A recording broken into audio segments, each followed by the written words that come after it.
வணக்கம், நான் உங்கள் Anandhi. Welcome to Anandhi colourful world. நான் இன்னைக்கு செய்ய போகக்கூடிய ரெசிபி சிக்கன் குழம்பு. சிக்கன் லவர்ஸ் எல்லாருக்குமே இந்த குழம்பு ரொம்ப நல்லாவே பிடிக்குங்க. அது மட்டும் இல்லாமல் பேச்சுலர்ஸ் சமையல் கற்றுக்கிறவங்க எல்லாருமே இந்த குழம்பை ரொம்ப சுலபமாகவே செஞ்சிடலாங்க. இந்த ரெசிபியை நம்ம குக்கரில் தான் செய்ய போகிறோம். குக்கர் நல்லா சூடானதும் ரிஃபைண்ட் ஆயில் 1/4 கப் சேர்த்துருங்க.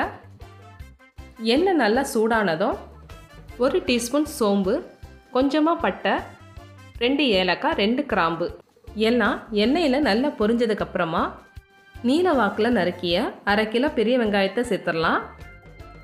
உங்களுக்கு வெங்காயம் நறுக்கிறதுக்கு கஷ்டமாக இருந்துச்சுன்னா மிக்ஸி ஜாரில் சேர்த்து நல்லா கொரன்னு அரைச்சி எடுத்துருங்க. மிக்சியில் அரைச்சி சேர்க்குறதா இருந்துச்சுன்னா எண்ணெய் ஒரு 1/4 கப் கூட எக்ஸ்ட்ரா தேவைப்படும்.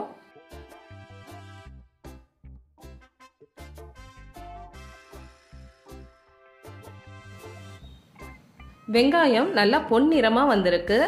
இந்த ஸ்டேஜில் இஞ்சி பூண்டு விழுதை சேர்த்துக்கலாம்.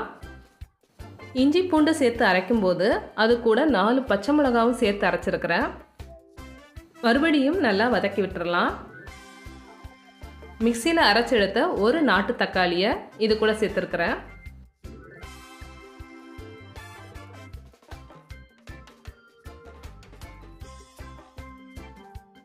உப்பு 1/2 டேபிள் ஸ்பூன், 2 டேபிள் ஸ்பூன் மிளகாய்த்தூள், 2 டேபிள் ஸ்பூன் கொத்தமல்லி தூள், 1/2 table spoon garam masala, 1/4 teaspoon மஞ்சள் தூள் எல்லாத்தையும் நல்லா வதக்கி விட்டுறலாம். நம்ம எந்த அளவுக்கு வதக்குறோமோ அந்த அளவுக்கு குழம்பு நல்ல ருசியாக இருக்கும். சிக்கன் 1 கிலோ சேர்த்துடலாம்.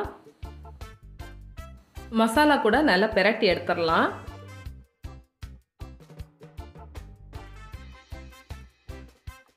சிக்கன் நல்லா ஜூஸியாக வர்றதுக்காக தயிர் ஒரு 1/4 கப் சேர்த்துடலாம்.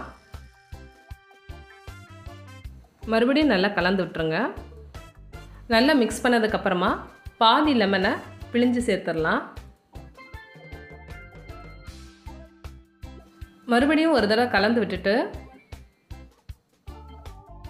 தேவையான அளவு தண்ணீர் சேர்த்துக்கலாம். தண்ணீர் இந்த அளவுக்கு இருந்தால் போதும். சிக்கன் வேகும்போது தண்ணி இன்னும் கொஞ்சம் கூட அதிகமாகும். அதனால் இந்த அளவுக்கு தண்ணி இருந்தால் போதும். அடுத்து குக்கரை மூடி போட்டு நல்லா ஆவி வந்ததுக்கப்புறமா வெயிட் சேர்த்துருங்க. வெயிட் சேர்த்ததுக்கப்புறமா 2 விசில் வரட்டும். 2 விசில் வந்ததுக்கப்புறமா அடுப்பை லோ ஃப்ளேமில் ஆக்கி 5 நிமிஷத்துக்கு அப்புறமா அடுப்பை அணைச்சிருங்க. குக்கரை திறந்து பார்க்கலாம். சிக்கன் நல்லாவே குக் ஆகிருக்கு. அடுத்து ஒரு கடாய் எடுத்துக்கிட்டு அதில் குக்கரில் உள்ளதை அப்படியே மாற்றிடலாம்.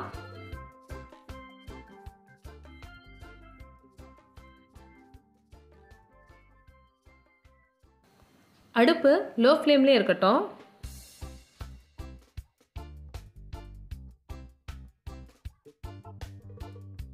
கறிவேப்பிலை சேர்த்துடலாம்.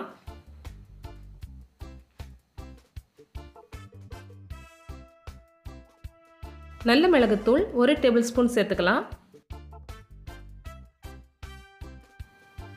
கடைசியாக கொத்தமல்லி இலை சேர்த்து அடுப்பை அணைச்சிருங்க. சிக்கன் குழம்பு வாசம் நல்ல கமகமன்னு நல்ல சூப்பராக இருக்குது. நல்ல சூடான சாதத்தில் இந்த சிக்கன் குழம்பை சேர்த்து சாப்பிடும்போது நல்ல சூப்பராக இருக்கும். நீங்களும் இந்த ரெசிபியை ட்ரை பண்ணி பாருங்கள்.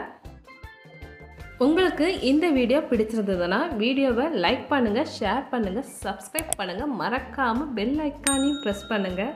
தேங்க்யூ. கீப் வாட்சிங்.